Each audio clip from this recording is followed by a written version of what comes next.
लेकिन यह आज़ादी हमें उपहार में नहीं मिली है। इसके लिए एक लंबी यात्रा करनी पड़ी है, आज़ादी की यात्रा। इस यात्रा में हजारों लाखों लोगों ने अपनी जान की कुर्बानी दी। 1919 जलियांवाला बाग। आज हमारी बैसाखी का दिन है, लेकिन पूरा पंजाब बैसाखी नहीं मनाएगा। हम सब बैसाखी नहीं मनाएंगे।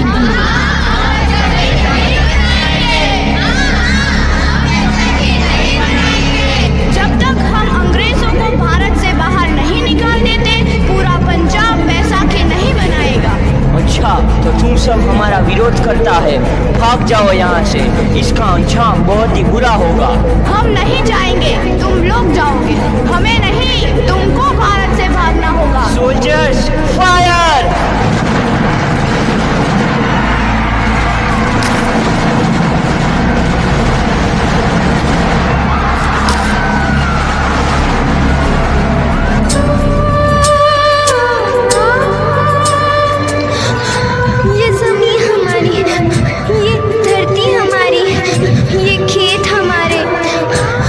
थोड़ी देर पहले हमारी ये फसलें लहरा रही थी, पर इन अंग्रेजों ने हमारी फसलें बर्बाद कर दी।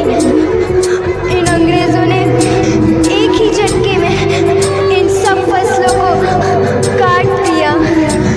अंग्रेजों, तुम्हारे इस अत्याचार से हम डरेंगे नहीं। इस अत्याचार का बदला लेकर रहेंगे। हम आज़ादी लेकर रहेंगे। जलियांवाला बाग हर हिंदुस्तानी की आंख नम कर गया। इस कांड में कितने मासूमों की आहुति चढ़ गई। इतनी हैवानियत से इंसानियत कत्ल कर दी गई। जलियांवाला बाग के हत्याकांड ने आज़ादी की आग में घी देने का काम किया। मासूम औरतों, बच्चों की दर्द भरी चीखें और सिसकियां इनकलाब का गूंज बनकर उठी। लाला लाजपत राय, भगत सिंह, राजगुरु, सुखदेव सरीखे क्रांतिकारियों ने भारत की इस जमीन से विदेशी दरिंदों को निकाल फेंकने के मंसूबे मजबूत कर लिए। 8 अप्रैल 1929 लाला लाजपत राय के नेतृत्व में साइमन कमीशन के खिलाफ एक भारी जुलूस निकाला गया। Simon commission, Simon commission, Simon commission, Simon commission, Simon commission, Simon commission, Simon commission, Simon commission, Simon commission. बेवकूफ इंडियंस, तुमको हमारी बात समझ में नहीं आती। Stop this. Simon commission. नहीं मानता। I said stop this. Lala ji, आप आगे बढ़ो, हम आपके साथ हैं। लाला जी, संघर्ष करो, हम आपके साथ हैं। लाला जी, संघर्ष करो, हम आपके साथ हैं। लाठी चार्ज करो!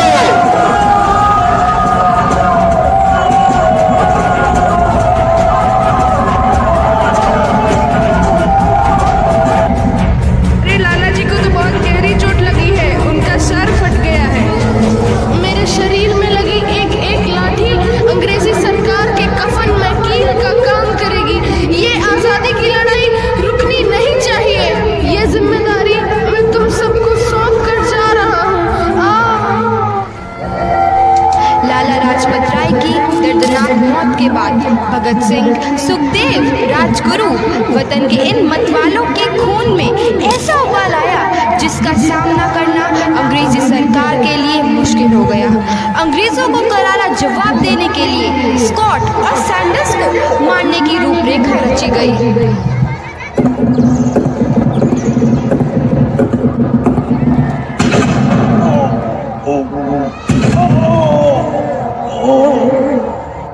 सैंडर्स मारा गया। चारों तरफ तहलका मचा था। दीवारों पर लिखा था, लाला जी की मौत का बदला ले लिया गया है। भगत सिंह समेत सभी वहां से फरार हो गए। 8 अप्रैल 1929 दिल्ली में ब्रिटिश सरकार की सेंट्रल लेजिस्लेटिव असेंबली की बैठक में 2 बम धमाके की आवाज सुनाई दी।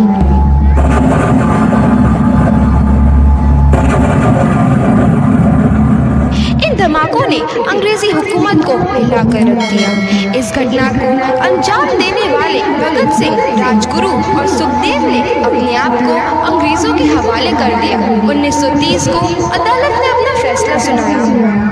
मुलजिम भगत सिंह, मुलजिम राजगुरु, मुलजिम सुखदेव को दफ़ा 121 और दफ़ा 302 के तहत ये अदालत तीनों को मुजरिम करार देती है और इस गुस्ताखी के लिए ये अदालत इन तीनों को सजाए मौत की सज़ा सुनाती है। सरफरोशी की तमन्ना अब हमारे दिल में है, देखना है जोर कितना बाजुए कातिल में है।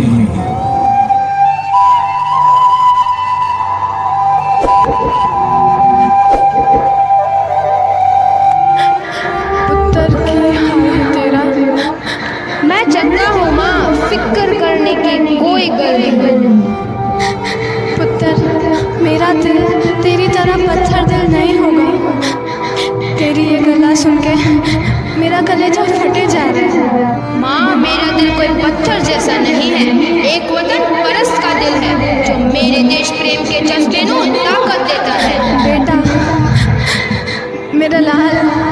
माँ, आज मेरी तपस्या पूरी होने जा रही है। जे तू रोई तो मैंने तकलीफ हुई, सोच तेरा पुत्र आज शादी करने वास्ते जा रहा है। फर्क केवल इतना है, घोड़ी पर नहीं फांसी पर चढ़ने वास्ते जा रहा है। आज तू क्रांतिकारी की माँ है, कल तू एक शहीद की माँ होगी। माँ, पुत्र, भगत, तू इतनी छोटी उम्र में हम सबको छोड़ के चला जाएगा। तूने जिंदगी में देखा ही क्या है पुत्र? मैंने अपनी माँ देखी है जिसने मुझे एक ही बात बताई है कि बेटे, अपने देश के लिए एक बार मरना 100 बार जन्म लेने के बराबर होता है। अच्छा माँ, अब आशीर्वाद दे, आखिरी बार विदाई लेने का समय आ गया है। भगत, मेरे लाल।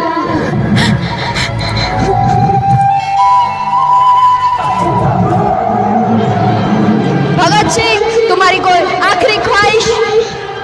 हमारे हाथ खोल दिए जाए। हम तीनों दोस्त एक दूसरे से गले मिलना चाहते हैं। उनके हाथ खोल दिए जाए।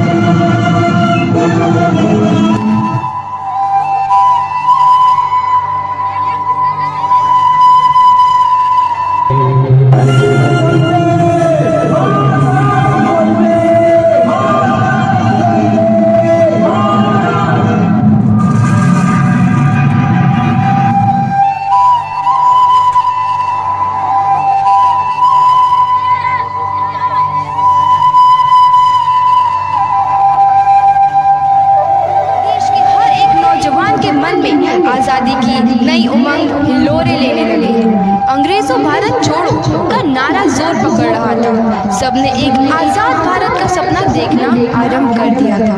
हर कोई अपने अपने ढंग से इस महायज्ञ में अपनी आहुति दे रहा था। सुभाष चंद्र बोस, रानी लक्ष्मीबाई, तात्या टोपे और मंगल पांडे जैसे शहीदों की कुर्बानी रंग लाई। 15 अगस्त 1947 को भारत आज़ाद हुआ।